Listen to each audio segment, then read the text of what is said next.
Yeah. Aspire Hydrator is here for me. Oh, yes. Everybody listening, oh.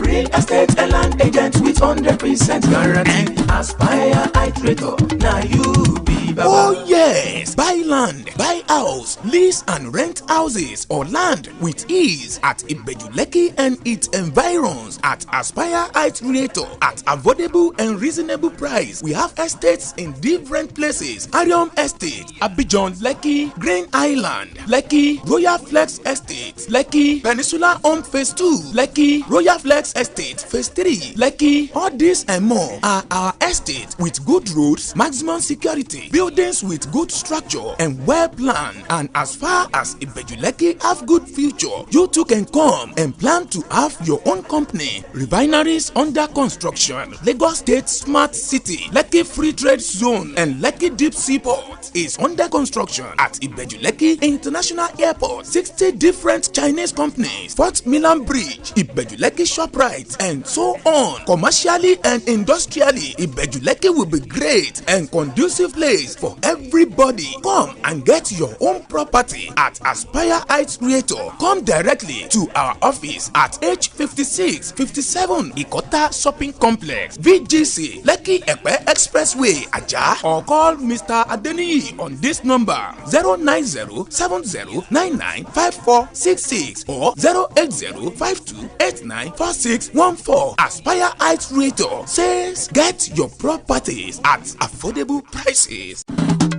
Yeah. Aspire Hydrator is here for me. Oh, yes. Everybody listening, oh. Real estate and land agent with 100% guarantee. Aspire Hydrator, now you be baba. Oh yes! Buy land, buy house, lease and rent houses or land with ease at Ibejuleki and its environs at Aspire Heights Realtor at affordable and reasonable price. We have estates in different places: Arium Estate, Abidjan, Lekki, Green Island, Lekki, Royal Flex Estate, Lekki, Peninsula Home Phase 2, Lekki, Royal Flex Estate Phase 3, Lekki. All these and more are our estates with good roads, maximum security, buildings with good structure and well planned. And as far as Ibejuleki have good future, you too can come and plan to have your own company. Refineries under construction, Lagos State Smart City, Lekki Free Trade Zone and Lekki Deep Seaport is under construction at Ibejuleki International Airport. 60 different Chinese companies, Fort Milan Bridge, Ibejuleki Shoprite and so on. Commercially and industrially, Ibejuleki will be great and conducive place for everybody. Come and get your own property at Aspire Heights Realtor. Come directly to our office at H56 57 Ikota Shopping Complex, VGC, Lekki Epe Expressway, Ajah, or call Mr. Adeniyi on this number 090709954. Hello, everyone. Welcome to yet another program on Noble People Television. My name is Benedict Abu, and with me I've got a lovely guest here. She's going to introduce herself. This is Business Surgery on Noble People Television. I've got a lovely, beautiful lady here. She's going to tell you her name and she's going to introduce herself. Welcome, Nas. How are you? I'm fine, thank you, Benedict. Thank you for inviting me here. I'm Nas Debiri. I'm here on the show to talk about myself and what I do. So, but I'll leave it to you to, put the questions down. Thank you very much for coming. I really, really appreciate having you as a guest today, and we hope our viewers are going to sit down and learn from you. Because, Nas, what do you do as a profession? Because I know you're a professional and a business person. So, as a profession, what do you do? Tell my guest. A typical African, jack of all trades. So, I was originally a lawyer, and moving down to the United Kingdom, obviously I changed profession. I became a mental health nurse, but it wasn't quite interesting to me, and I went into public health, which was more interesting and more of me kind of person, because I like to be out there. I don't like to just sit in one place. So I like to always get out there to see how I can help people. Actually, that it came about from when one of my trips back home. I'm a Nigerian, obviously, for my name. Yeah. A friend of mine died from childbirth. after childbirth. And, she was kind of close to me from secondary school. So I was like, why did she die? And, I was like chatting with her husband. And they're like, oh, that she had this excessive bleeding. I'm like, bleeding? Why should, someone die of, hemorrhaging? After birth. I mean, she was from an average family, well-to-do, well-educated. And, and I went inquiring because it was kind of like, the husband couldn't explain that much. And funny enough, when I followed him to the hospital and I asked the kind of a nurse that was there, and she said, oh, that I spoke the language to her because she was from my place, and I'm like, this is my very good friend, and what actually happened? I said, oh, that she whispered to me secretly that it was the medication to stop the hemorrhaging that wasn't she wasn't administered, and those shit. So that was like a preventable death. And I'm like, okay, this was happening in the city of Lagos, and I'm like, okay, if this can happen in the city, what happens in the rural areas? And this is supposedly meant to be a private hospital, and that was how my passion grew. Like I said, I always had that thing. I was doing a bit of business here and there, buying and selling, stuff and all that. But this triggered this public health advocacy thing, and then So you're an advocate. I am an advocate. I scream out and I shout out for everything concerning women and girls. Oh, that's what we love, because for me, when it comes to women, I think that's something I have passion for. Because with women, they say if you educate a woman, you educate a nation. If you educate a man, I'm not sexist, but we just try just one man. Yes, it's just one man and maybe the wife or maybe the girlfriend. I think it's just the man. Those are the people that we benefit from if you educate. Yeah. Because we're looking at things like this, and we know in life, you can hear at the audience, I have lots of people, they're men, don't worry, don't beat me. I'm an advocate, I don't mind. We will escape from the back road. Don't worry about them.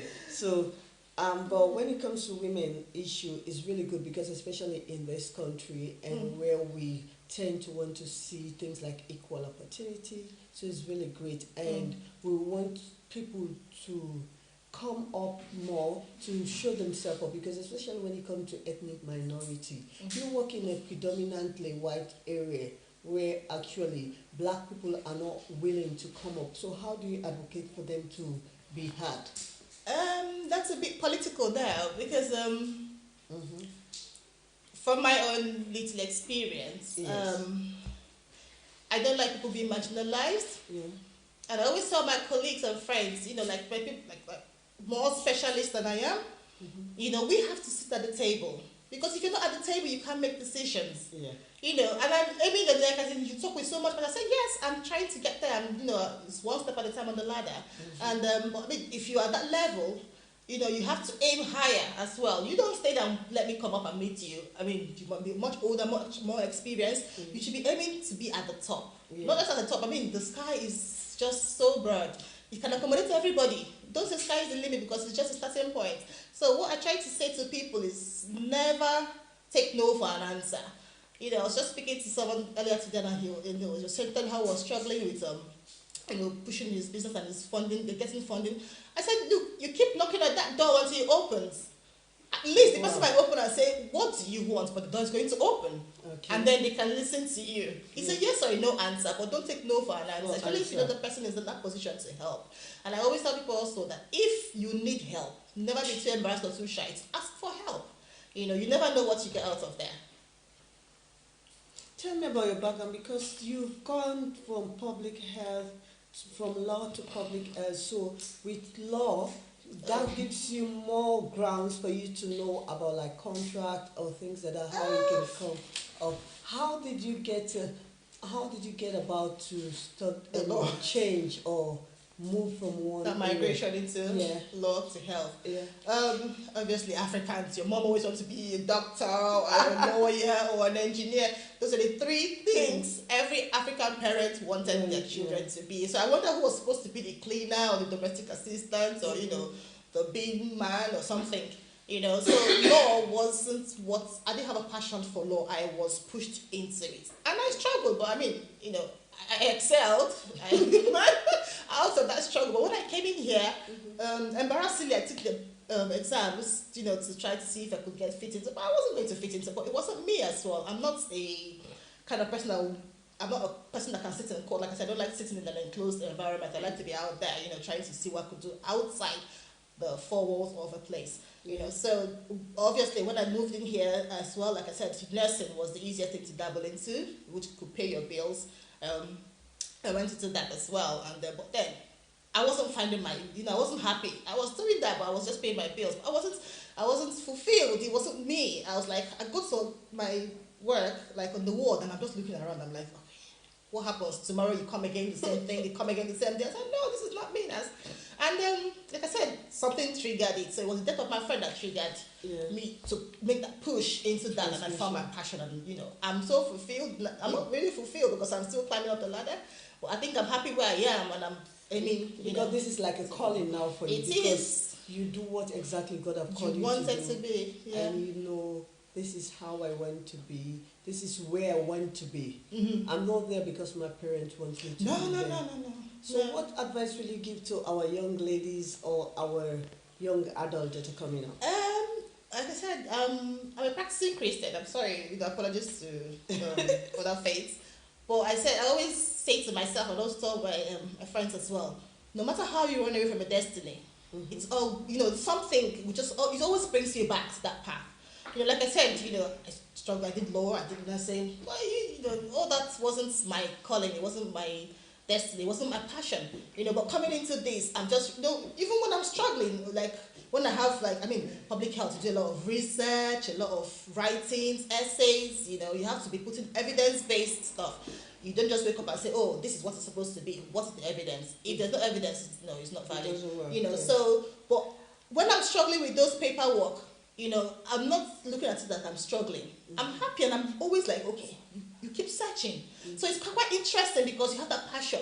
It's what you want to do for yourself, so you're not struggling like, oh God, when is it going to end? Law, Yes, so that was what I did for my law, and I just... And you're not carrying someone else's problem, because with law, you have to take someone else's problem with you home, sleep with it, think about it. Yeah, but it's kind of helping because I'm looking for the future. I'm looking to go into health policy. Okay. Yeah, so I'm trying to do all that as well. Health financing, because I love money as well. I'm sorry, but I like money. So I'm looking into health finance and health policy, because those are where you sit and make decisions. Even when you have funding for World Bank, UN, those are the table and the people that make those decisions. So I really want to be there and try to see if they can push more money into, Africa. I'm sorry, but we need more money. Yeah, we do need more money. Help, because there are lots of stuff that we need funding for, and then hopefully, the countries that they put the money in would utilize the money and be accountable for it as well. Wow. Well, I'm so glad to have you here. So I was speaking to you earlier on. You're working on a project. I know it's not out yet. We don't want to get the cat out of the bag. Well, let's talk a little bit about it, because you're more interested in teenagers and menstruation. Tell us a little menstruation bit about was a project. I think I found myself into that well of investigating or inquiring into menstruation for girls, because like I said, I lost my friend, and I was advocating for maternal health to reduce the mortality, because after that death I was making inquiries, doing some research around the country, especially in the northern part of Nigeria, and there were loads of mortality like the death of the babies and the moms, and all preventable death. It's either they're forgetting to administer, like the one my friends, the medication she was supposed to be given it's less than £1. So it's not the money that was it was just negligence, and the cares of the staff. So I noticed that there were loads of mortality, so I started advocating for maternal mortality. I was hosting seminars to women. I hired a midwife to talk to them. We do blood pressure checks, we do scans. Some of the women have the babies without any scan, so it was kind of quite interesting. And I also give them incentives, like the delivery kits, because those are some of the things that said they don't go to hospital because they can't afford to buy all the kits that they need to, birth their children, like the razor blade, the cotton, wool gloves, everything you need to buy it and come to the hospital. It's not like here that we're privileged to have everything at our beck and call, even though we pay tax anyway. In Nigeria? Yes. When they've got so much you oil. have to buy everything to the hospital. With all the oils. No, thinking the oils should be distributing around. I wish it could be like that. I mean, it could have been quite interesting. So doing that, I noticed I had more child brides and pregnant women, younger girls that were pregnant. And one of the events I had, a little girl that was 13, 12 going on 13, said, "Oh, auntie, could you put sanitary towels in the kits for me, please?" No, she asked me for money for the kids, for pad. And I'm like, what do you need pad for? I didn't think that after you're obviously a pregnant woman will menstruate, but after you have a baby, of course, you will menstruate. But she was like, after the baby, I was like, oh yeah, that was something I omitted. She started telling me about, I was like, so what do you, I just, casually, so what do you use normally before you got pregnant? I said, I used to use rag. Rag. So she said, after that pregnancy, that was her second child anyway. She was going to be 13, so she had her first child at 12. And she, that triggered. I'm like, okay, so what's been going on? And I started asking around. And my midwife, who lives, my local state coordinator, she said, oh, that's the normal thing for us. Some use foam, some use rags, some use the leaves. Funny things that you wouldn't expect that people in this generation would be using. And I said, no, this is something else to inquire about. And now that's how I stopped the maternal mortality advocacy, because there were loads of international organizations doing that. I came down to menstrual hygiene, and also sexual reproductive health came into play as well. So but in Africa, we don't talk about sex. If you talk about sex, you're bad. Yeah, they'll be like, you don't teach our kids about sex, because the first intervention I had in the school, I had this paperwork as take home and give to your parents to consent for you to come for the training. And 90% of the paperwork came back, no, we don't want our children to talk about sex. I said, I'm not teaching them about sex, it's just, body parts. I was sad when I came and the principal, I'm sorry, we can't host this because the parents are not in consent. I'm like, no, I said, okay, they think it's the bad aspect of sex. You want to teach them how to go and do it. But they're having sex anyway. Funny enough, leave it or take it. 9-8-year-old, they're all having sex back home. But that story for another day. Yeah. So I said to change the topic, like tweak it into menstrual hygiene management. So we talk about sexual reproductive health, menstrual hygiene management, also chipping those little things like gender-based violence, like the female genital mutilation. Just tell them about it, just in case, because some of them have gone through FGM, might not know. Yeah. So through that training and education, creating that awareness, not like we're telling them this thing is bad or good, which obviously is not nice, it's not right. But we're not coming to change any tradition or any culture. We're just saying that you guys get that awareness, get education, and you decide for yourself. But if you can eradicate it, it's fine. We would appreciate. So I went on a tangent. Menstrual hygiene management came about from that little girl that was telling me about the pads, and then I started hosting events to educate them about menstrual hygiene, because it's more than what the eye sees. Because the girls don't know how to look after themselves, and most of them, I discovered, see their first menage. Menage is the first period you see. Yeah. Without any education, they have no clue. Some of them think, we've hurt ourselves. Or, one even said, she had, I think that was funny, because she said one of her classmates had, put his finger in there, and she was thinking maybe he had done something to her, but nothing really happened. They were just messing about as kids, and then, the next week she saw her period. So she was scared, like, maybe, So that education, as well, even adults need education as well in menstrual hygiene, because, I was told, my mom said, when I saw my period, she said, if a boy should touch you, get pregnant. Okay. And I'm saying, Mom, I see my period and the boy touches me, you're pregnant. How? I couldn't understand it, but then because of that I was naive, and I didn't have the education. I just withdrew. And anybody that passes and touches me, I'm like, I'm going to be pregnant. So those are taboos around menstrual hygiene that we also try to change, the narrative back in Africa.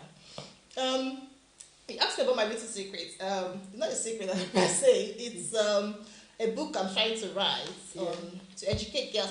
All the questions I get from my seminars, I want to put all those answers into a book, just to I mean, here we always have the Android and the Google to search everything we want to do, but those girls don't have that opportunity to do that.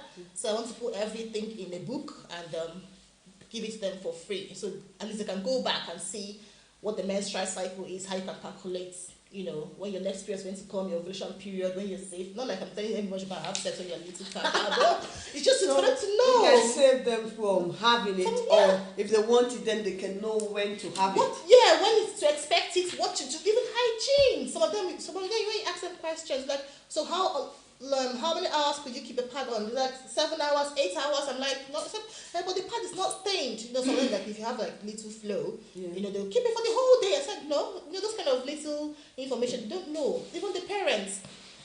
Like one was telling me, oh, auntie, I heard if a dog should pick up your pad, you won't get pregnant in the future, or some little things like this. Taboos, they call it, different things. And the other ones, like there was a bad story I had, bless her.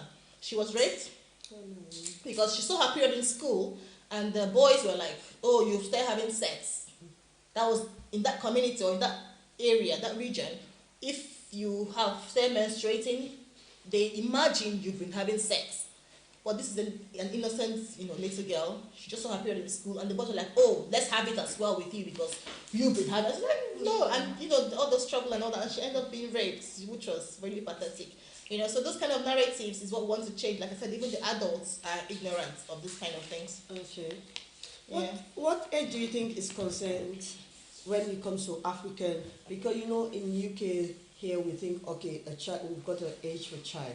When we talk about sex and this kind of menstruation, what age do you think should be educated about sex? Because you look at people age earliest 11 these days, what do you think is a consentful age for sex or sexual education? It depends on what you call sexual education. Like I said, I don't really say, I won't teach a child how to have sex. Yeah. I'm only teaching you how to identify and know your body parts. Yeah. We used to call it back home FLE, Family Life Education. Okay, I don't know. Yeah, it's like what you're saying now, what you're teaching about the PSHE, they call it here. Okay. Yeah. So when you go through they show you how the ovulation starts and things like that. They're not going to tell you what to do. No, I'm not going to teach you to put a condom on the penis. No. I'm not teaching you that because that's teaching you how to have sex. I'm not encouraging young children to have sex. Yeah. You can have sex, when you're that age, yes. But then you are aware that when you have sex, whatever comes along with it, you have to bear the consequences. You have STIs, you have, pregnancy, everything comes with it, and then your education comes short. So you have that, at least you have that responsibility to be able to, you're an adult. Everyone's having sex. When you're going to have that sex and it gets into trouble or not.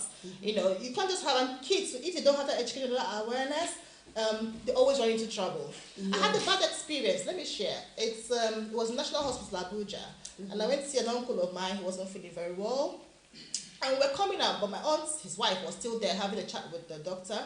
And I was just outside. I was calling the driver to come. I was trying to say, "Oh, see where we are standing." And then this taxi man just came and he sped and he just parked in front of me. And I was trying to scream. I said, "What's wrong with you? Do you want to hit me?" And I said, "Help, help, help!" And I opened the door. And there was this girl lying at the back of the car. And I tried to help him get the girl out. I got the girl out. She was like obviously unconscious. I just checked her pulse. Like there was nothing, and I screamed. And the doctor now came and she was already dead. I'm like, "Mr. Taximan, where did you get this girl from?" She said he picked her up on the road. He picked her up. Actually, she had done an illegal abortion. You see what I mean? If that girl had the education about sex, and if that awareness is there, she can share with parents or auntie or go to a confidential clinic, which we don't have in Africa. I was telling a few of my friends, why can't we have not a big hospital that says, sexual health clinic? You can have just a small room and someone comes to have that consultation, confidential consultation with the girls, because every girl is having sex. Not every girl, but 80% of these youngsters are having sex. 60% of them are having abortion, illegal abortion. So if you can put that narrative right, we shouldn't be shy about it. You know, I can talk about the vagina. I don't care. It's mine. I can't describe it in public, or I'm sorry if I'm being very, you know, I like this program today. I like this program. This message is going to another level. I like this program. They have a vagina museum somewhere in the city, you know. In the It's city London, London. yeah. Wow. Opened last See, year. that's why the thing is, Vagina even- museum. I've never heard about it. You see, there's so much things we don't know about that Yeah. goes on in this London, and which we need to We don't know. know, yeah. We need to take our children because we have like female children here. Even girl the child. males, no, Girl Benedict. child. We need to educate the men. Like most of the men, you know, say, can you get? Why wouldn't a man go and buy your girlfriend a sanitary towel? They'll be like, oh, please, that's a woman thing. It's not a woman thing. It's our thing. You know, it's a woman thing. But I mean, you need to get Right, involved. yeah. You need to support. I educate the boys as well in the school. Say, look, whenever you see any girl menstruating, support them. Give them your shirt to, you know, cover up their thing. And then, yes. So, but don't laugh at them, because when they laugh at them, they that stigma is there. They're embarrassed, and some of the girls don't come back to school because, oh, they laugh at me. Yes, they're not going to go back to that school anymore. You know, and the parents don't have that opportunity to change them to a different school. That's it for education. You know, so the boys also have that awareness and be able to support the girls. So even when people have like menstrual pain, we're trying to push, you know, in the policy to have time off, like some days off for menstrual pain. But I mean, the men have nothing of that. We'll be thinking, what? You But got seriously, maternity leave, now but you want seriously, menstrual some people, leave. I mean, I don't know how yours is, but mine is not. I mean, it's like Normal. any other day is normal. I don't, you know, you won't even notice that I'm that time of my month. But I may be a bit cranky and irritated, but I know how to manage it. But some people can't manage themselves, and some have this endometriosis. Is a Stomach severe pain. pain that you can't even get out of your bed. You know, and if it continues, you need to seek for medical attention. But some people don't know. Okay. You know. So when you know, back home or in Africa, let's say Africa, even let's use the word third world country. Let me don't use just Africa, because you've got some places even in Brazil that they are undeveloped, because it's not just in Africa. Even here, they've got some places which are really underdeveloped. There's pure poverty everywhere. Even in the United Kingdom, there's pure poverty. Like somewhere in what was that? I can't remember. Like Scotland, they're trying to give free pads to the girls now because they have loads of people that keep out of school because they can't afford pad. I know you would say it's. I mean, this is the United Kingdom. Pad is how it's cheap, but there are some people that can't afford it. Last week we had the campaign in the Parliament. A friend of mine, Bloody Good Period, she was advocating for free pads for refugees and asylum seekers because they've been given £37 a week, and some of them can afford to. I mean, they can't afford to feed themselves and to buy other stuff, and they're saying that they don't have pads to use. So she was trying to get more donations for pads for them to have free pads or give them a bit more money. So period poverty is here in the United Kingdom, unfortunately. So it's not just an African thing. Because it's so funny. You came this week, and last week there was another program about pads as well. It was World Menstrual Hygiene Day on the 28th of May. On BBC. BBC One was showing a program about something to do with menstruation as well, and people not having pad. I think there was some kind of designish thing. They was teaching women. Yeah, that's the reusable pads. People, they can argue it's sustainable. In the underdeveloped to developing world, it's sustainable because it's like the olden days. I mean, lots of people use it's like using the rag or the cloth, but this is more like designed into a pad shape. But it's fine to use, but I'm not a fan of reusable. I'm afraid because where I work, they have limited supply of water, and I am advocating to reduce infection. To get basic hygiene. I'm not going to supply reusable pads and then add to the problems they already have, because those reusable pads, they are layered, and so it needs water, proper soap. You have to soak it and wash it and sun dry it. And because this awareness is still not, they don't have that much awareness, so people are still going to be embarrassed to dry their pads outside. They're going to dry it inside, and it's going to have that moist, and then they put it back in there, and then blood is coming out, and then they think it's going in, and I don't know when this is coming out, that is going in. I don't know what happens in between, so there's a friction, and everything goes back into the body system. The women power body parts is just all that. I've And, got some comments yeah. here for you online. Oh, People right. are greeting me from all over the world. We've got people from Nigeria, from London, from Oxford. We've got Bishop David Osei is here. Oh, He a bishop said- talking about vagina. Yes, they're watching you. But they say it's very welcome. Alaji Baba the Bademba Ba says you're welcome, and then Bishop Osei says very educative. Then Ayedi, another Mr. Ade says well done from far. This one is actually from Nigeria. They're actually watching it right here there in Nigeria. We've got Mr. Adebayo says this juice is educative. You see people they're enjoying it already. And they say, can you say some more about men domestic violence, please? We're coming there, sir. Then there are other people there, they're loving it. People are loving it. I can see more like than I ever had because of the words they're hearing. I think because they say, hey, this business program, this business have changed. We've taken another turn today, don't worry.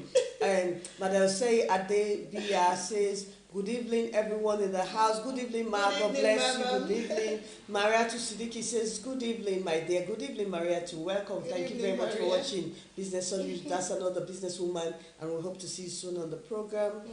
And it says,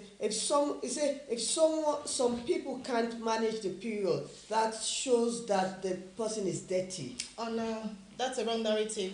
Okay. It's a wrong narrative because when you say manage the period, I don't know where the person is coming from, but like, is it managing for They're the listening, hygienic? so I think they might answer. So give me. If you can explain more.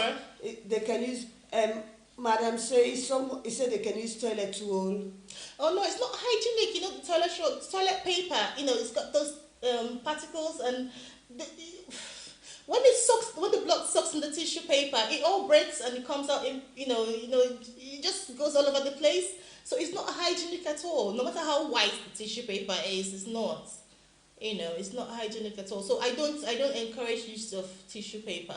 I know most people use it. So how are they going to get it when they're in rural area? Most times we focus on people who are actually in the city where things are easily to even in access. the city, there's period poverty in the city as well. Like I said, even in the United Kingdom, there's period poverty. I know, but what about the people?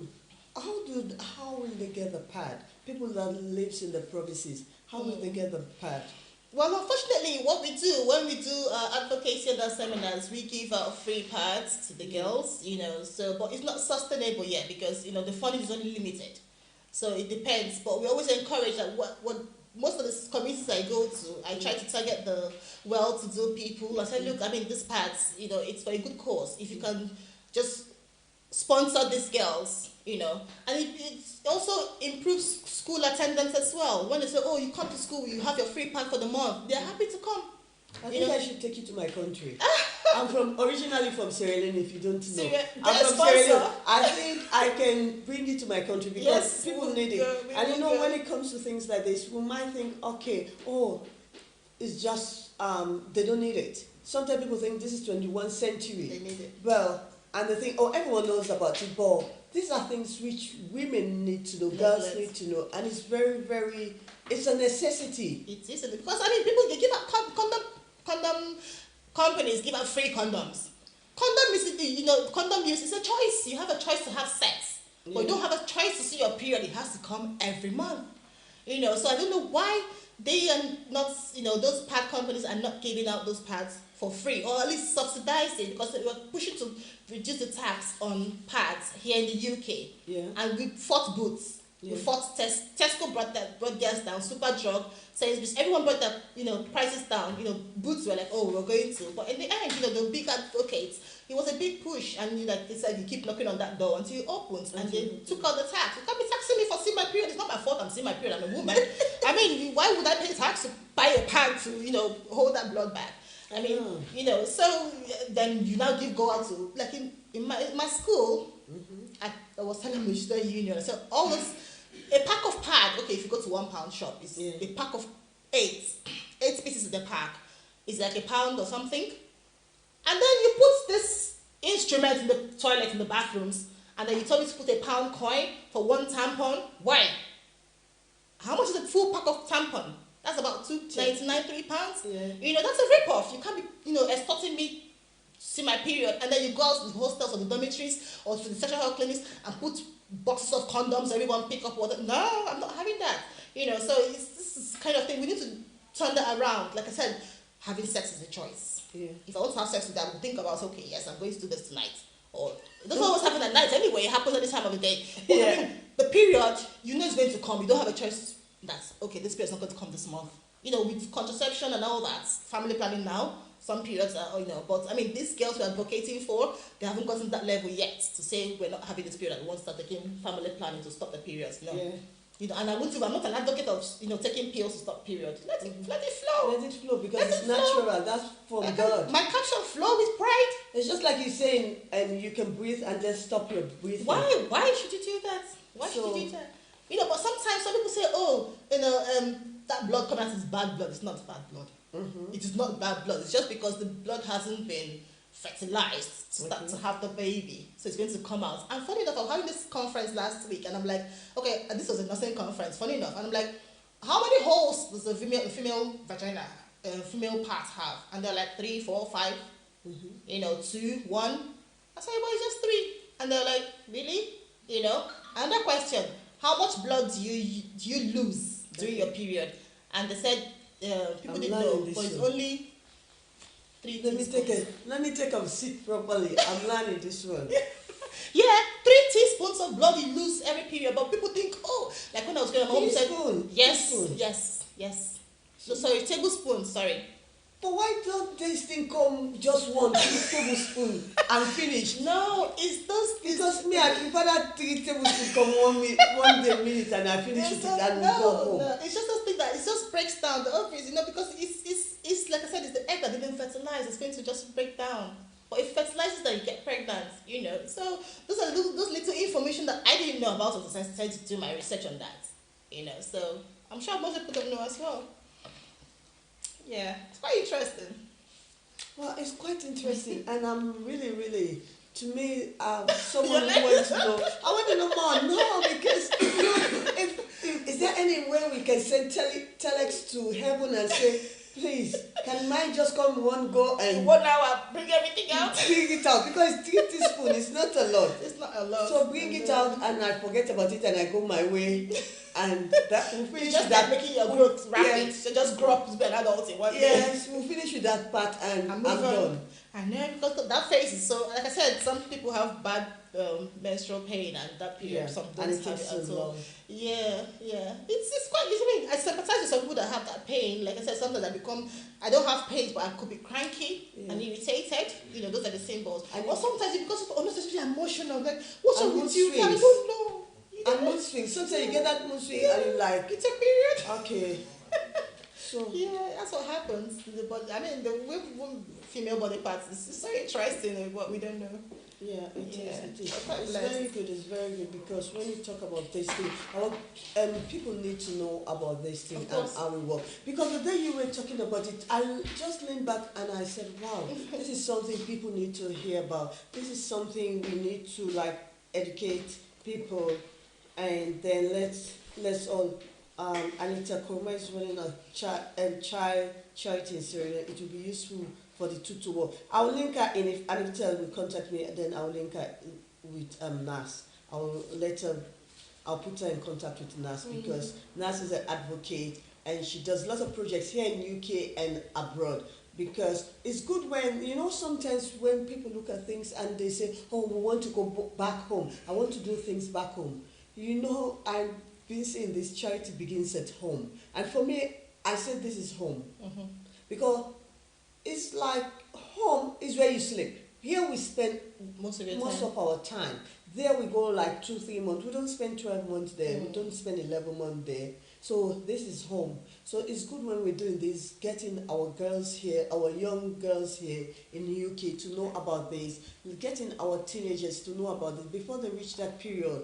And this is what takes them. If us as women or as adults can be role model to these children, teach them what to do. So before they reach a stage, they don't depend on gang or they don't depend on extra people to advise them. Yeah. Because when they get this advice from their friends, you know their It's friends. always the wrong narrative, but when you get from a proper adult, like I said, I always, when this gang thing came up, I was like, what homes are they coming from?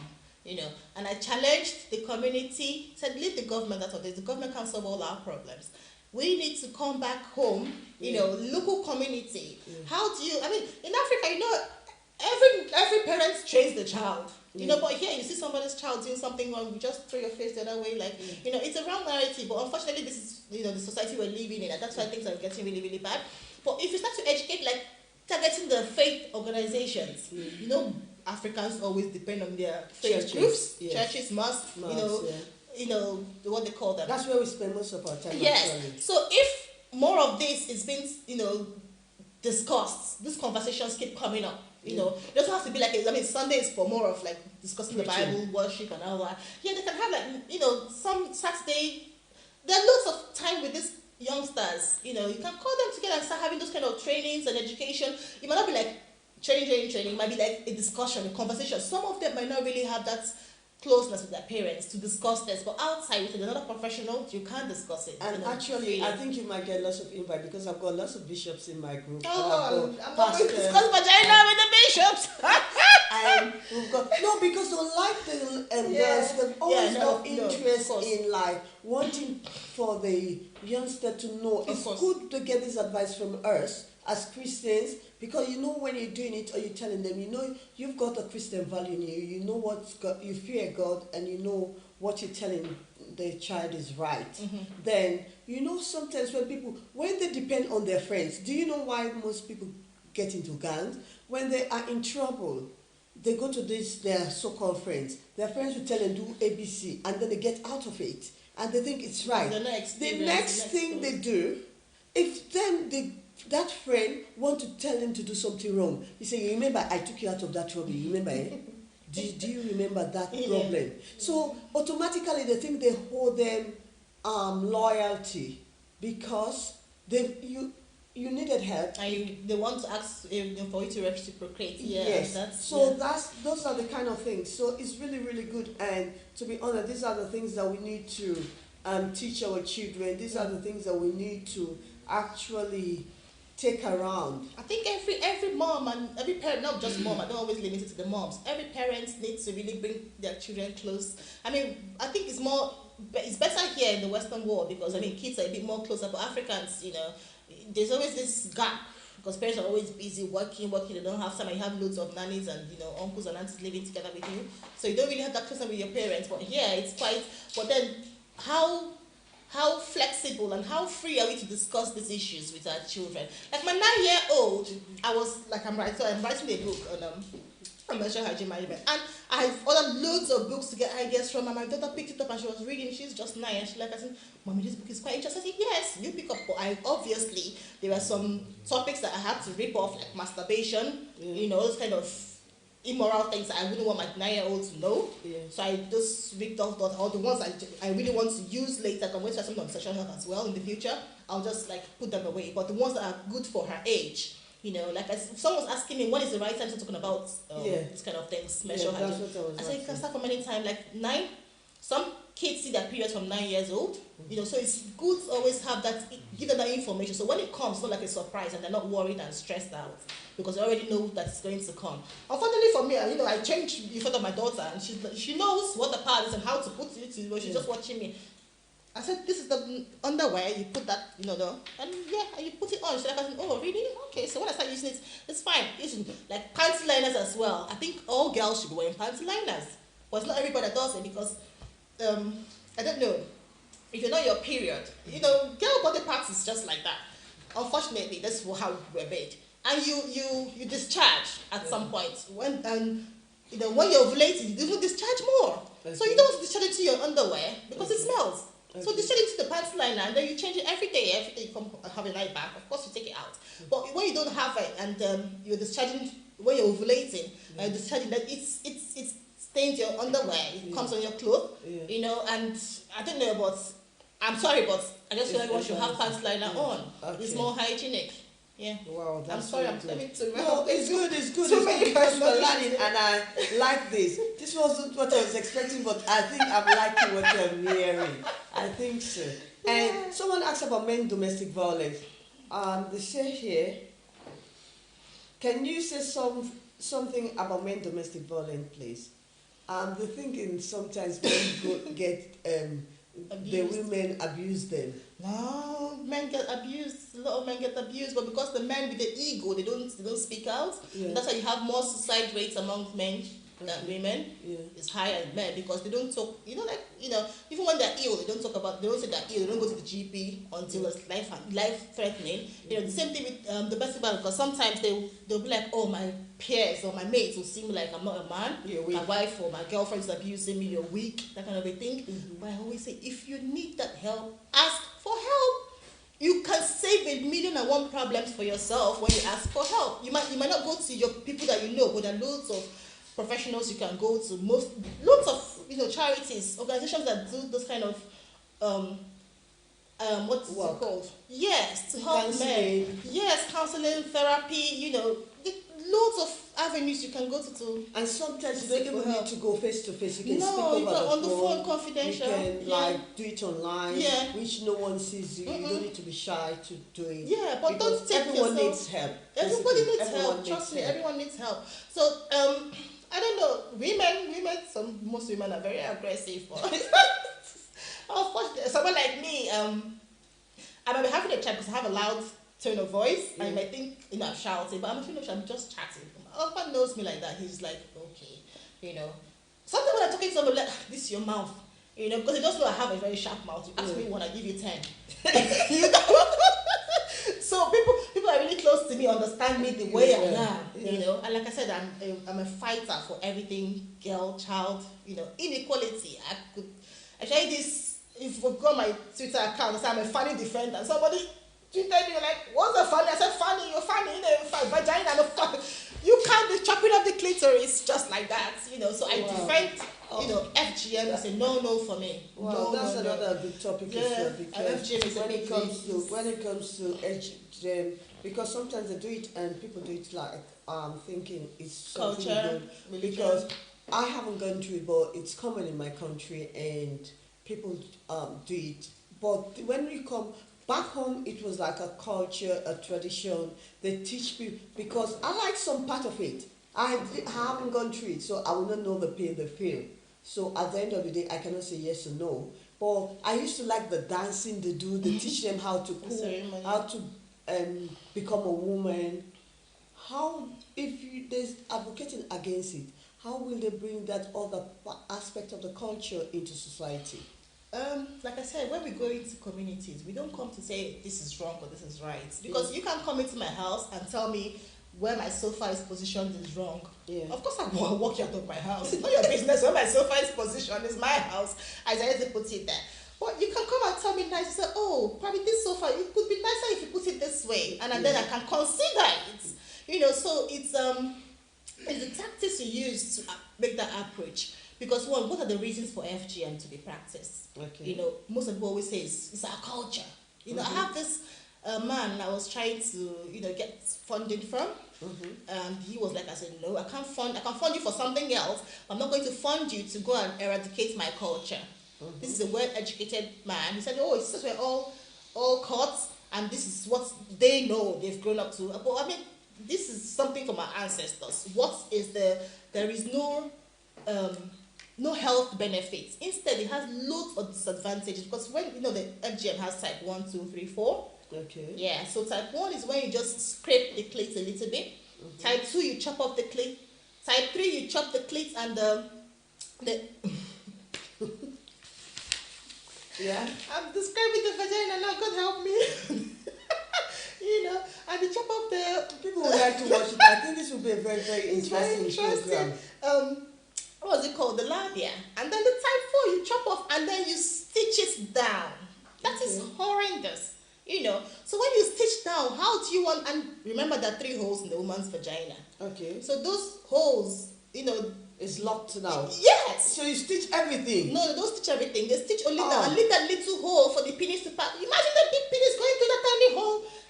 It's going to, will be struggling to penetrate. You know, so it's unfair for the man and the woman as well. Some people say, oh, it reduces them from being promiscuous, but it doesn't stop anything. You know? Okay, Because remember anyway. Remember, the clitoris is the highest sensation of a woman's, ecstasy during sex. Okay. And then you chop it off. How do you want a woman to feel?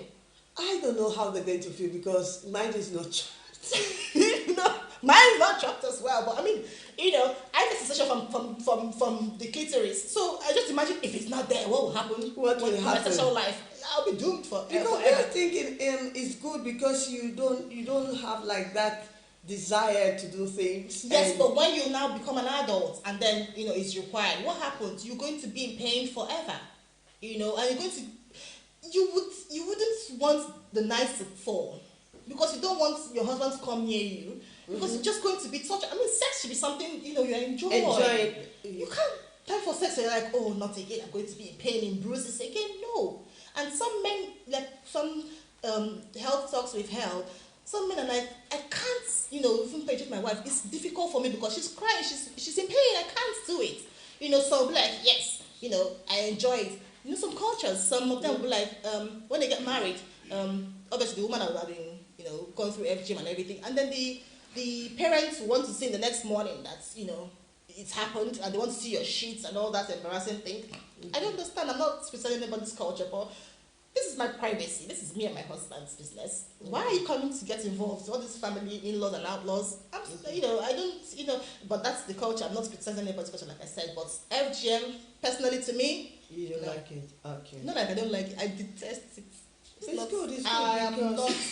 I'm Because not sometimes this way, and people might think something else, and then it will result to another. Because you get infections as well. Lots of them in the clinics now, they have to cut them open again to have their babies. Okay. So why do you want to go through all that? Some people see it as a thing of pride. Yeah. If you haven't been caught, you're not. It's like a clique. You haven't been caught, you're dirty. You're not part of certain level of aristocrat. Yes. So people now look forward to being caught. Okay. I mean, right now it's 14 years imprisonment. Wow. If you do it here or abroad. Like if you take your child abroad and probably your nan or your granny or somewhere takes your child and cuts your child, when you come back you are going in 14 years. Wow. So when you take your child, protect your child. Even if they are in certain Even age. if you are not aware, yes, until when you're an adult. If you're an adult, that is you consented to being caught. That's your problem, you're not the child. But any child in the UK you take abroad and you claim that, oh, my grandma did it, I wasn't aware. You are going for it. No, your grandma will be back home enjoying herself, but you are going for it. Wow. Yeah. So, I mean, like one of the awareness we're trying to create with the girls. If you think you're going abroad for FGM, if the girls are listening, put a spoon, key, some metal in your body. So when you go through that security, it beeps. Then the way they take you aside, you tell them, I'm not going anywhere, I don't want to go. Security will just alert and they keep you back here. You're not going anywhere. Africa to be chopped off. Okay. So I always tell the girls. So they're learning. So if you've got teenagers, let them know, educate them about things like this. We'll be happy. And the book, when do you think we're going to get the book out? You're so particular about this book. Yeah. We're looking at October. We're looking to actually October. October is International Day of the Girl Child. So we're trying to. I was too busy this year, so I wanted to do it to tally with the World Menstrual Hygiene Day, but it didn't work out because I was too busy with loads of other projects. But hopefully, fingers crossed, we're looking to give it out the launch in October in tying it with the International Day of the Girl Child. So obviously we'll start from Nigeria first of all, and then take it out. I met some Kenyan lady and she's like, oh, I would like to bring that to my country. So I mean, that's fine, it's fine. I'm not limited you've anywhere. got one more for Sierra Leone State. So what about these women who were members of this sovereign and want their children to go through? They said, what about members who've gone through the FGM and then they want their children to go through? The law is the law, sir. The law is the law. No one is above the law. That's what I normally say. I mean, it can happen abroad, but when you bring the child here, children go for tests. Will they know? No, they don't go for tests. They don't go to test let's for say FGM. No, you don't go for tests for FGM. Let's say you take a child to the hospital, something to do with the body, and then they sound being discovered. Of course, they start raising questions. In fact, that's how majority of the cases that are being looked into. That result to my other thing. It says solvent. It says society. I mean, yes, I know it's society, no problem. I know exactly what you're talking, sir. It's like the secret society. It was asking like if you want to take your child, if you, because you've gone through it, you think you want your child to go through it. And because the UK law says it's not acceptable, not acceptable, and you cannot do it, you have to wait, or you, unless you leave your child in Africa forever. But in UK, but why would you want to do that to your child? Please, it's not acceptable because Yeah. she's saying, well, she works with lots of women. She's actually a public health nurse as well and an advocate, so she knows more about it, and she knows that it's a 14 years imprisonment. I haven't gone through it. I don't know the law for that because I'm not intending for my child to go through it. I haven't gone through it. Why will I want to put my daughter into that? So what's the benefits? For me, what's the it's gain? not so. For me, I normally say something that is not of interest to me. I don't even want to know the law or the rules that govern it. You know, you have to. Sometimes you don't know. You never know what happens. No, my child will not go. No, and It doesn't no have to be your grammar. child. No grammar will even think of that. I'll call them grammar's head as well. No, but because like I said, why? I have a few friends that they said, oh, like not friends but colleagues, acquaintances, and they'll be like, I was caught, but I would never have my child because yes, They know how it feels. they were caught because they didn't know about it. Like you said, it was like a ceremony, so they loved the whole ceremony thing, and they wanted to be part because of they it. have to have nice clothes when they finish. Yeah. They give them gold, earrings, And then you're nice and prepared for marriage. Yes, that's so that was narrative. That's then. what I knew about it when I was back home.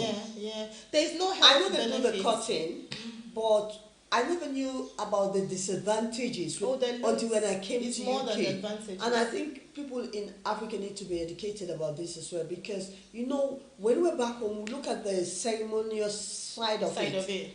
We don't know the process, but you look at the end result they do makeup. That's just the first time they do makeup, do nice hairstyle, dress them in expensive material.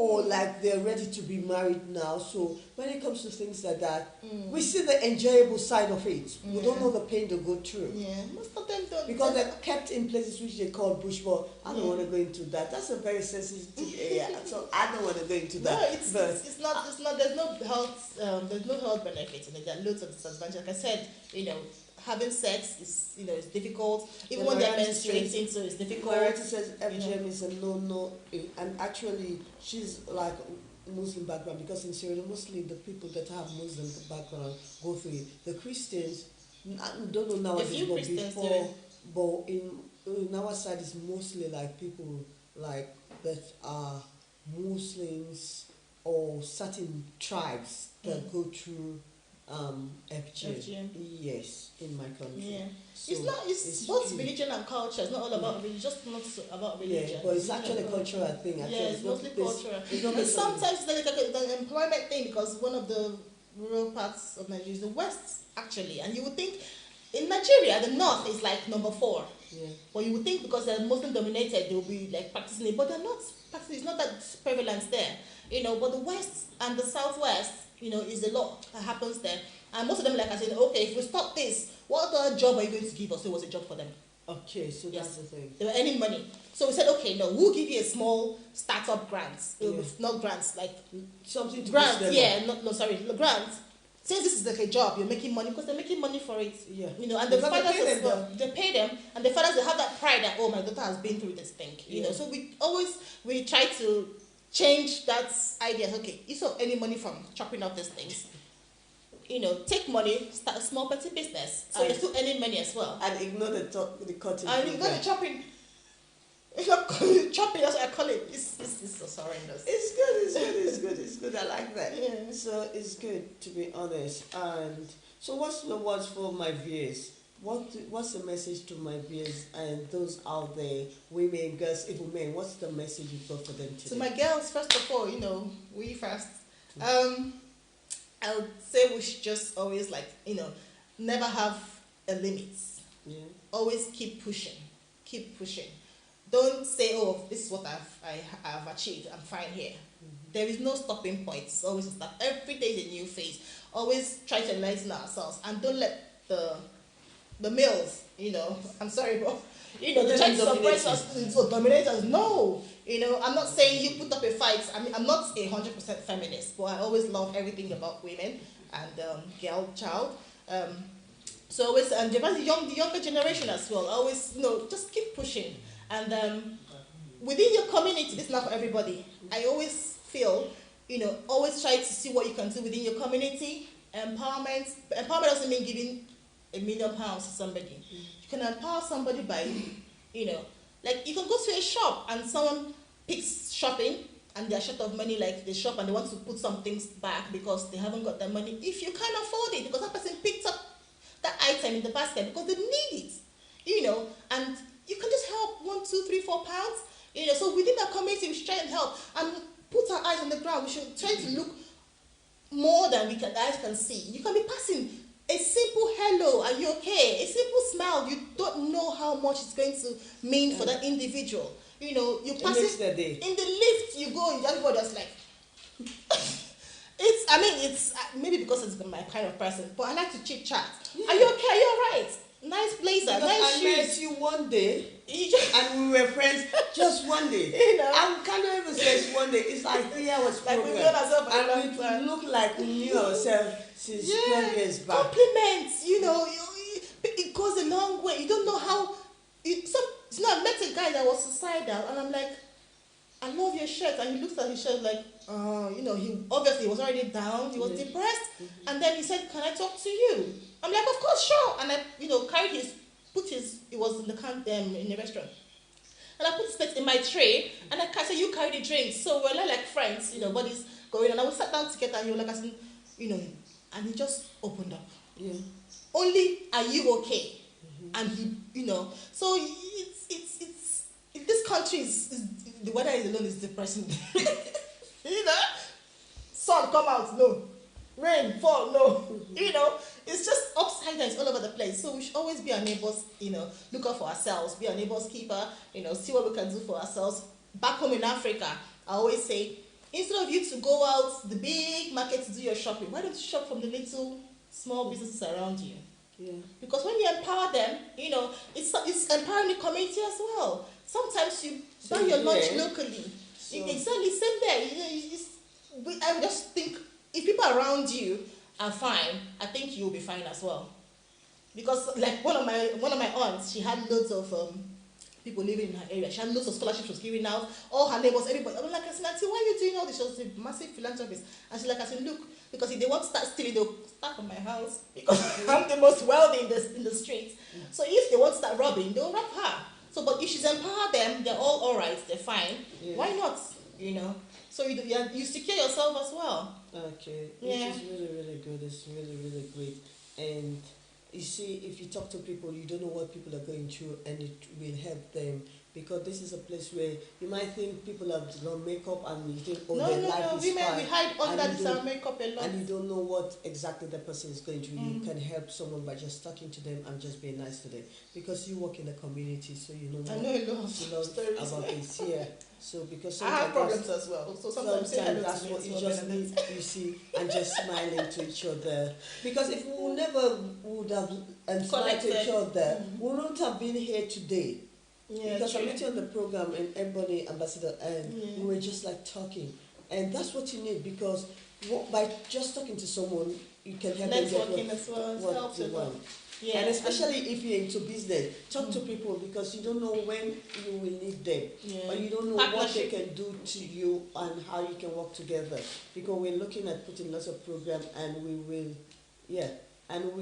actually see how we can work together, how we can help these girls out here in UK and everywhere in Africa, because we need our girls to be up to scratch.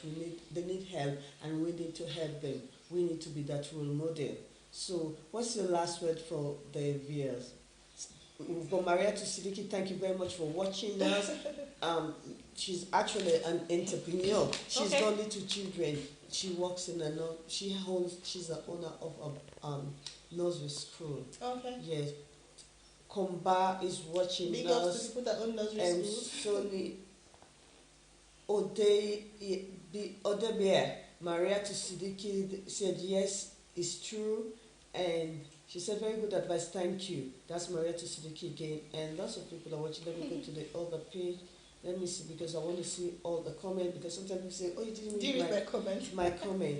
And he said FGM is a no. No. Who Because said that? Thank you. No. Because when it comes to things, it's like these are sensitive things, and in life we all need to know what we need to do to our children. We need to encourage them. Safeguarding. Let me see where I can get any other comment here, so that no one blames me today. Today I'm going to be a good girl. Okay, I've seen all the comment, and Bishop Osei said that's very informative. So thank you very much, Viel. Don't go far, just sit back. We've got another guest, and they're going to tell you that's a different venue. So this one we'll talk about women part, all this kind of thing. Say goodbye to our viewers, and thank you so much for watching, and thank you, Bernadette, for having me in the program. I'm sorry to myself. thank you. We're going to arrange an event, and we'll bring her so that she can talk to the girls, because we want to empower girls. We want to educate our girls. We don't want them to be in the know out. We should. Yeah. We should expand ourselves more. Yeah. So what do you want to say to people who do business, churches? Who do you think who need this information? So we can get them gathered. Everybody, I mean, we can start from the faith groups, you know. It doesn't have to be churches, like most.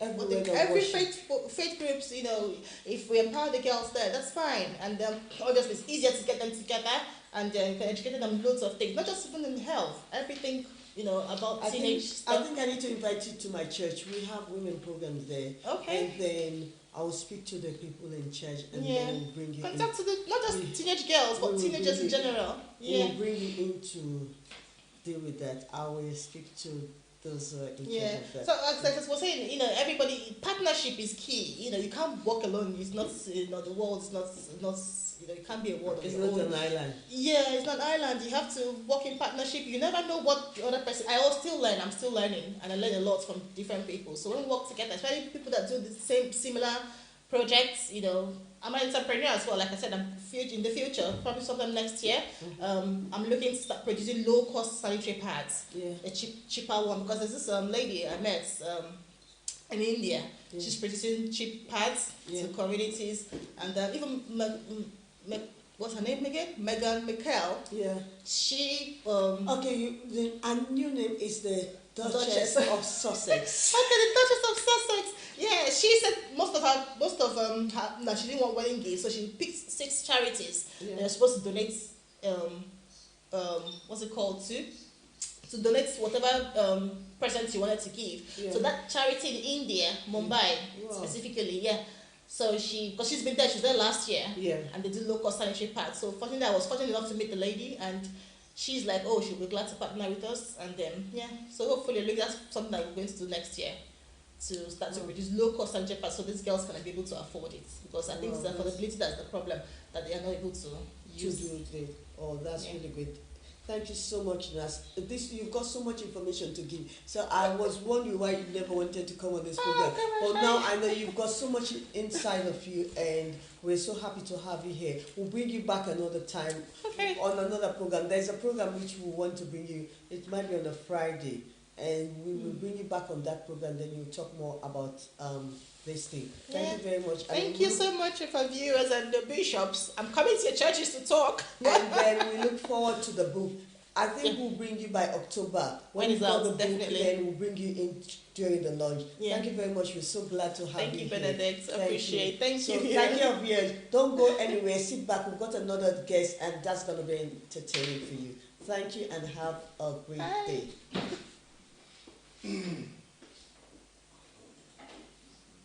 66 or 08052894614. Aspire Heights Realtor says get your properties at affordable prices.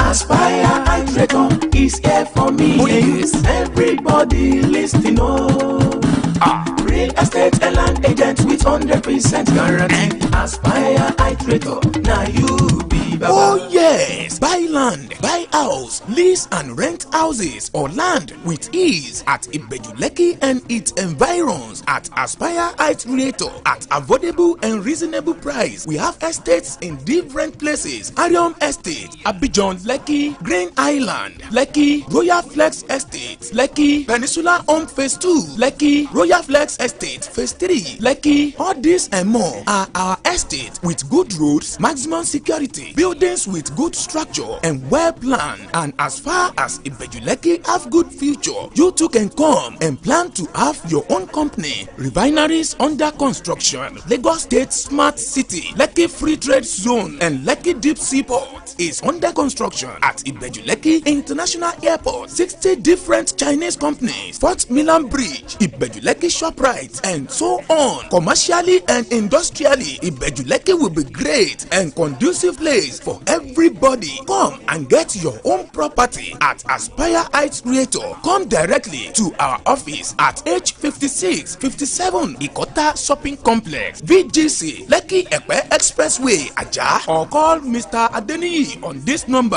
09070995466 or 08052894614. Aspire Heights Realtor says get your properties at affordable prices. Yeah. Aspire Heights Realtor is here for me. Oh, yes. Everybody listening, oh. Real estate and land agent with 100% guarantee.